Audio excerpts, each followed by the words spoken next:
Hi friends, ஏற்கனவே photo தான். ஆனால் நிறைய பேர் திரும்பவும் ஃபோட்டோ போடுங்க அப்படின்னு சொல்லியிருந்தாங்க. இது எங்கள் அக்காவோட உள்ளது. இது 2 அக்கா, என் பொண்ணு எல்லோரும் சேர்ந்து எடுத்துக்கிட்ட ஃபோட்டோ. ஏற்கனவே இது வீடியோவில் இருந்திருக்கும். இது என் தம்பி, இவன் சென்னையில் வேலை பார்க்கான். இது என் பொண்ணு, சின்ன பொண்ணோட ஃப்ரெண்ட்ஸுங்க. எப்படி இருக்குன்னு சொல்லுங்கள். இது என் பையன். இதுதான் ட்ரெஸ்ஸுன்னு வாங்கியிருந்தான். திரும்ப இங்கே வேறு ட்ரெஸ் வாங்கிட்டான். இது வதம் கொண்ட காளி. இது கோயிலில் மேலே இருக்குங்க. ஒரு சிலை உருவம்.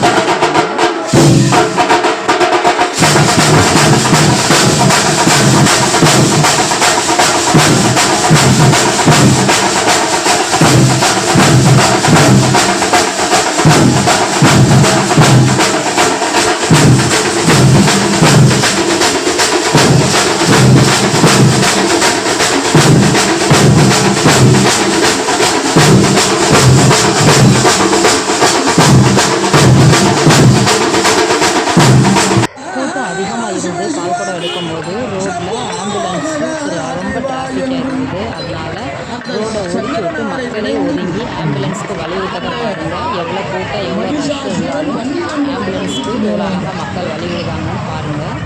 இதை கண்டிப்பாக எல்லாருமே செய்யுங்க. ஆம்புலன்ஸில் ஏதோ ஒரு காரணத்துக்காக வழியினாலேயோ ஏதோ ஒரு காரணத்துக்காக போகும். அதனால் கண்டிப்பாக ஆம்புலன்ஸ் கிட்டே வழி விட்டுருங்க. அவங்க சிக்னல் கிடையாது. Thank you friends.